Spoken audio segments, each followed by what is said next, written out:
MA Hindi के चतुर्थ semester के मेरे प्यारे विद्यार्थियों, मैं अभिनेश सुराणा, प्राध्यापक एवं अध्यक्ष हिंदी विभाग, शासकीय विश्वनाथ यादव तामस्कर स्नातकोत्तर महाविद्यालय दुर्ग में कार्यरत हूँ।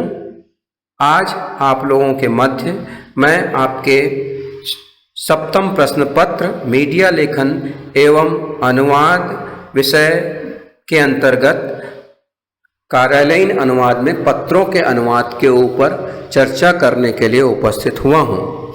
इसके पूर्व एक व्याख्यान मैंने इसी टॉपिक पर इसके प्रशासनिक प्रयुक्तियों, पदनामों और विभागों के अनुवाद के ऊपर आपके बीच प्रस्तुत किया था। आशा है वह आपके लिए उपयोगी सिद्ध हुआ होगा। आज मैं हमारे बीच जो पत्र शासन के द्वारा भेजे जाते हैं उनका प्रारूप और उनके अनुवादों पर हम चर्चा करेंगे। आप सभी को मालूम है मित्रों कि हमारा देश आज़ादी के पूर्व अंग्रेज़ों के अधीनस्थ था। उनके द्वारा उनके शासनकाल में जो कार्यप्रणाली दफ्तरों की, कार्यालयों की थी, जो पत्र लेखन हुआ करता था, वही पत्र लेखन का कार्य, उसी प्रकार का कार्य आज भी हमारे स्वतंत्र भारत में शासकीय कार्यालयों में हो रहा है। परिवर्तन के रूप में सिर्फ यही बात सामने आई है कि स्वतंत्रता के बाद संविधान ने राजभाषा हिंदी को अपने संविधान में स्थान दिया है। तो स्वतंत्रता के बहुत सालों बाद भी आज हमें इतनी सफलता नहीं मिली है कि हम अपने कार्यालयों में जो पत्र तैयार होते हैं उसे पूर्ण रूप से हिंदी में तैयार कर अपने विभाग के कार्यालयों में या उसके अधीनस्थ कार्यालयों में भेजें। इसलिए आवश्यकता पड़ती है कि हमें उन अंग्रेजी में लिखे हुए पत्रों का अनुवाद हिंदी में करना पड़ता है। इसके लिए एक अनुभवी और अच्छे अनुवादक की आवश्यकता पड़ती है ताकि वह उसके मूल भावों को समझकर, प्रारूप के मूल भावों को समझ करके अच्छी तरह से अनुवाद कर सके। आज हम पुनः एक ऐसे अनुवादक के रूप में उपस्थित होकर के देखेंगे कि हम किस प्रकार से इन पत्रों का अनुवाद करें, इसमें कौन कौन सी समस्याएं आती हैं, किस प्रकार की कठिनाइयां आती हैं और इसे तैयार कर एक अच्छा अनुवादक पत्र लेखन का हम कैसे बन सकते हैं। आइए हम चर्चा करते हैं कि अनुवादक को अनुवाद कार्य में दो प्रकार की समस्याओं का सामना करना पड़ता है। पहला जो है वह शैली प्रधान है और दूसरा है सूचना प्रधान। जब सार्वजनिक साहित्य का अनुवाद किया जाता है, जिसे हम साहित्यिक अर्थात सृजनात्मक साहित्य का अनुवाद भी कह सकते हैं, तो शैलीगत समस्या सबसे प्रमुख समस्या होती है। हालांकि इसके अतिरिक्त भाषा विज्ञान, व्याकरणिक, वाक्य रचना, लोकोक्ति, मुहावरे संबंधी समस्याएं भी होती हैं, परंतु मूल समस्या शैली का अनुकरण करने में होती है। चूँकि अनुवादक का मूल उद्देश्य स्वाभाविक रूप से यह होता है कि मूल रचना को पढ़ने में जो रसास्वादन पाठक करे, वह अनुवाद द्वारा भी पाठक को अभिष्ट रसास्वादन करा सके, परंतु इसमें मूल लेखक की शैली बाधक होती है। सृजनात्मक साहित्य के अलावा साहित्य का दूसरा रूप सूचना प्रधान होता है। इसमें प्रायः शैली तत्व न होकर कथन की प्रमुखता रहती है। वैसे तो कथन तत्व सृजनात्मक साहित्य में भी होता है, लेकिन उसकी प्रकृति भिन्न होती है। सूचनात्मक साहित्य विषय संबंधी जानकारी या पूछताछ केंद्रित भाषा में होता है, जो प्रायः परंपरानुसार निर्धारित हो गई वाक्य संरचना तथा पारिभाषिक शब्दों की सीमा में बंधा होता है। कार्यालयी पत्र व्यवहार इसका मुख्य उदाहरण है। इसके मुख्य अंश जैसे संदर्भ तिथि, औपचारिक शिष्टाचारीय संबोधन, प्रसंग स्पष्टीकरण, प्रसंग संबंधित जानकारी का प्रस्तुतिकरण या अभिष्ट जानकारी प्राप्त करने की इच्छा प्रागट्य या अन्य कोई सामान्य कथन जैसे शिकायत, सामान्य सूचना आदि का विवरण या निर्देश, आदेश, निवेदन, प्रतिवेदन आदि की ही अभिव्यक्ति तथा औपचारिक हार्दिकता युक्त परंपरानुसार पत्र लेखक का हस्ताक्षरित परिचय। इन पत्रों के अनुसार अनुवाद में मुख्य समस्या पारंपरिक वाक्य रचना तथा पारंपरिक शब्दों की होती है। प्रायः यह कठिनाई व्यापारिक, शारीरिक, अर्धशासकीय संगठनों, संस्थाओं के साथ होने वाले पत्र व्यवहार के अनुवाद कार्य में आती है। विषय संबंधी भौतिकी, रसायन शास्त्र, गणित, जीव विज्ञान, विधि साहित्य आदि के अनुवाद में भी यह समस्या पैदा होती है। सामाजिक विज्ञानों जैसे इतिहास, राजनीति शास्त्र, अर्थशास्त्र, समाज शास्त्र आदि के अनुवाद में इस समस्या के साथ साथ शैली संबंधी कठिनाई भी आती है, परंतु वह इतनी कठिन या समस्या मूलक नहीं होती है जितनी सृजनात्मक साहित्य में होती है। हमें प्रस्तुत प्रसंग में कार्यालयीय अनुवाद की समस्याओं पर ध्यान देना है।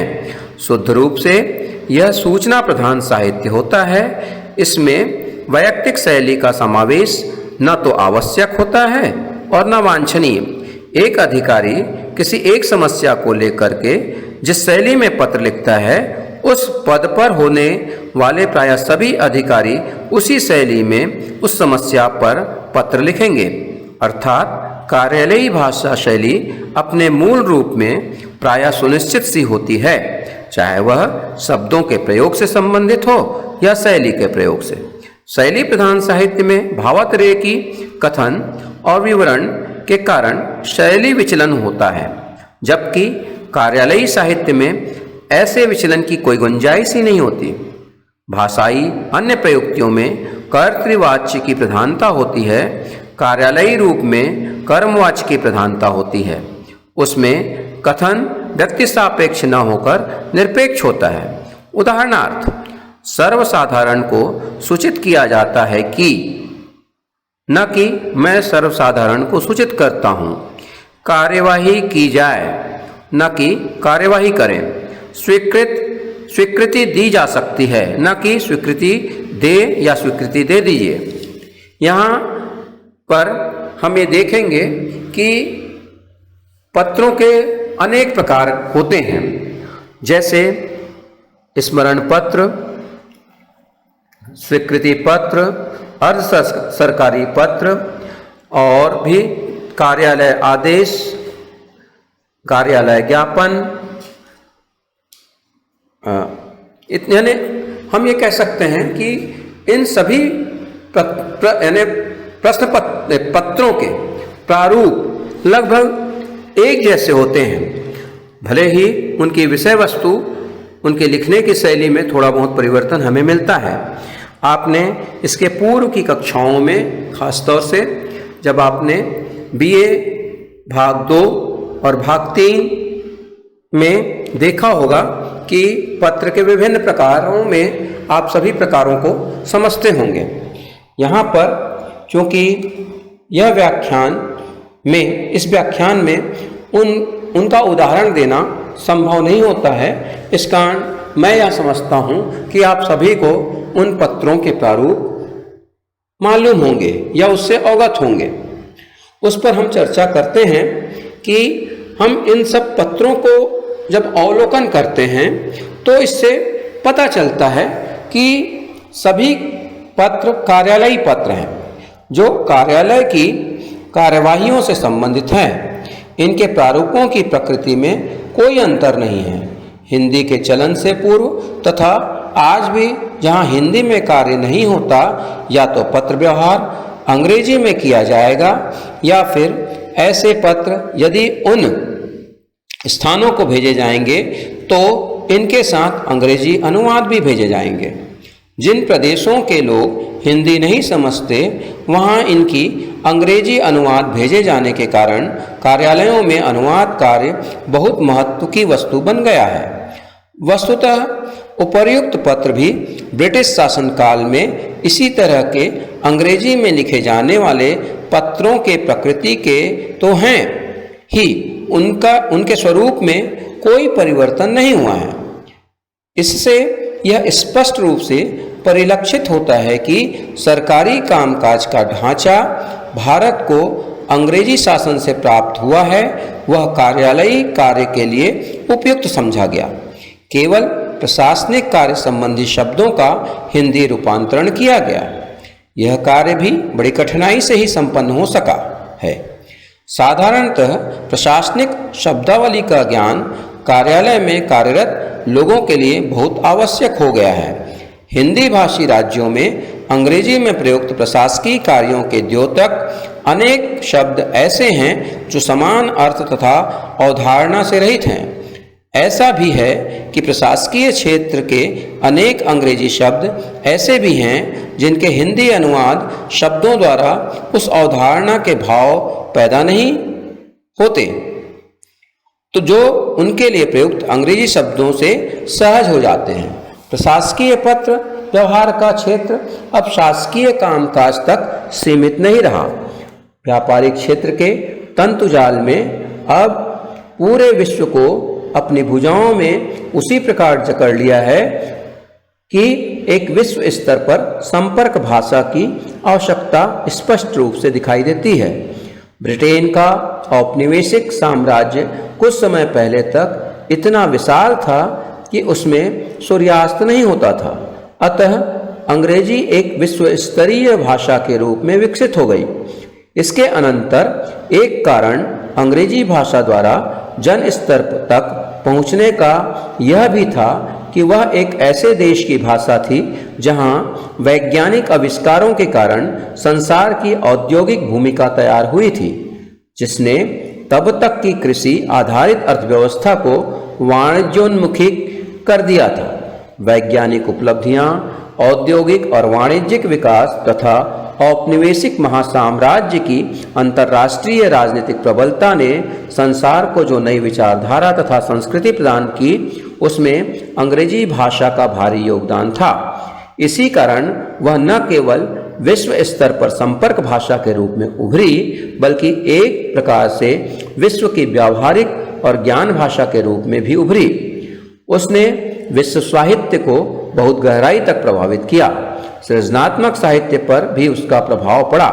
इसी कारण यदि हम कहें कि भारत जैसे देश में जो अनेक क्षेत्रीय भाषाओं का विशाल द्वीप है, अंग्रेजी भाषा को पैर फैलाने का पूरा अवसर मिला। प्रशासनिक एकरूपता ने उसे सामान्य स्तर पर भारत की संपर्क भाषा भी बना दिया। इसी कारण भारतीय भाषाओं के विकास में उसका अनुदित योगदान रहा। अंततः प्रशासनिक क्षेत्र में तो वह पूरी तरह दिखाई देता है। प्रशासनिक क्षेत्र से लेकर बहुराष्ट्रीय व्यापारिक संगठनों तथा वैज्ञानिक क्षेत्रों के व्यवहार तथा कार्य क्षेत्र तक हुए हिंदी के विकास को अनुदित विकास का नाम दिया जा सकता है। पत्र व्यवहार के समग्र स्वरूप पर वह स्पष्ट दिखाई देता है। पत्र व्यवहार की पूरी प्रक्रिया ही अनुदित प्रक्रिया है, जो प्रारूपों से लेकर कार्यालयों के आदेशों, टिप्पणियों, ज्ञापनों, सूचनाओं में देखी जा सकती है। यहाँ पर हम कुछ उदाहरणों के द्वारा उसे समझ सकते हैं। जैसे कि महत्वपूर्ण बात आती है पत्र लेखन में के साथ साथ टिप्पणी लेखन की और उसके अनुवाद की। यदि पत्रों पर टिप्पणी लेखन पद्धति पर ही विचार करें तो उसके सिद्धांत अंग्रेजी की अनुवर्ती प्रक्रिया पर आधारित है। किसी भी फाइल का महत्व उसके द्विविभाजित स्वरूप में होता है, एक टिप्पण या टिप्पण विभाग तथा दूसरा पत्राचार विभाग।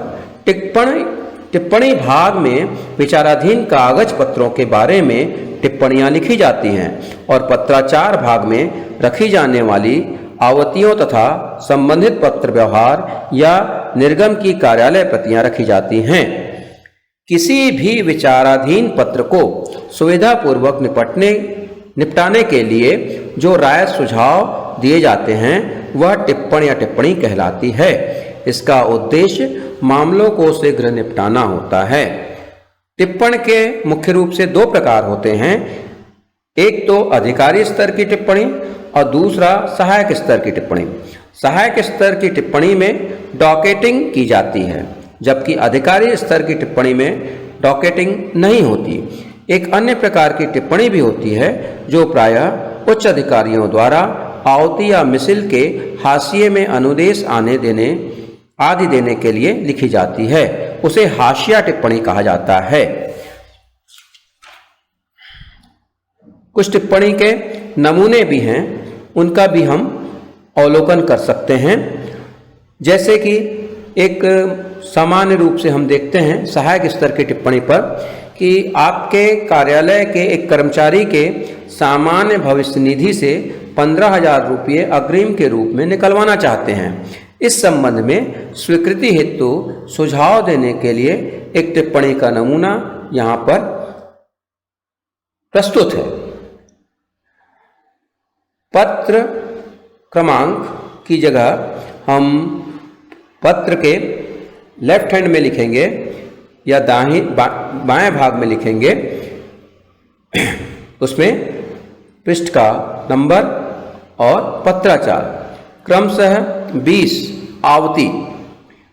विषय वस्तु इस प्रकार से है, श्री श्यामलाल अवर श्रेणी लिपिक के सामान्य भविष्य निधि से 15,000 रुपये अग्रिम के रूप में निकलवाने के लिए आवेदन किया है।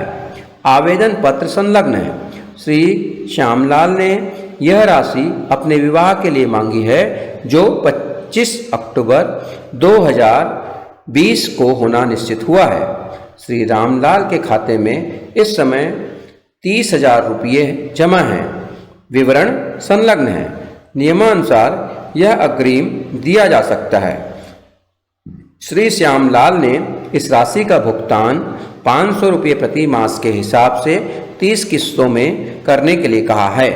15,000 रुपये अग्रिम देने की स्वीकृति दी जाए।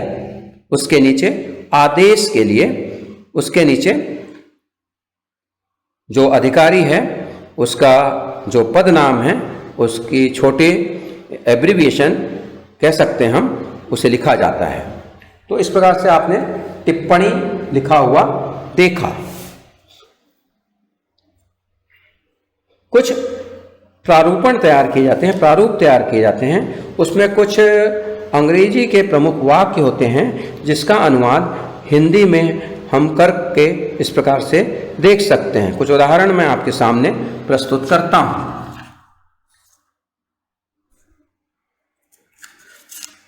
जैसे अंग्रेजी में लिखा हुआ एक पत्र है, उसमें बात आती है according to government of India rules and regulations, यानी इसका हिंदी अनुवाद होगा भारत सरकार के नियमों और विनियमों के अनुसार। कुछ और उदाहरण हम इसी प्रकार लगातार देखते हैं। Certified that amount of all the bill has been disturbed to the proper person, यह प्रमाणित किया जाता है कि बिल की रकम सही व्यक्तियों को चुकाई गई है। Copy forward for information and necessary action, प्रतिलिपि सूचनार्थ एवं आवश्यक कार्यवाही के लिए प्रेषित है। Director is pleased to sanction, निदेशक की मंजूरी देते हैं।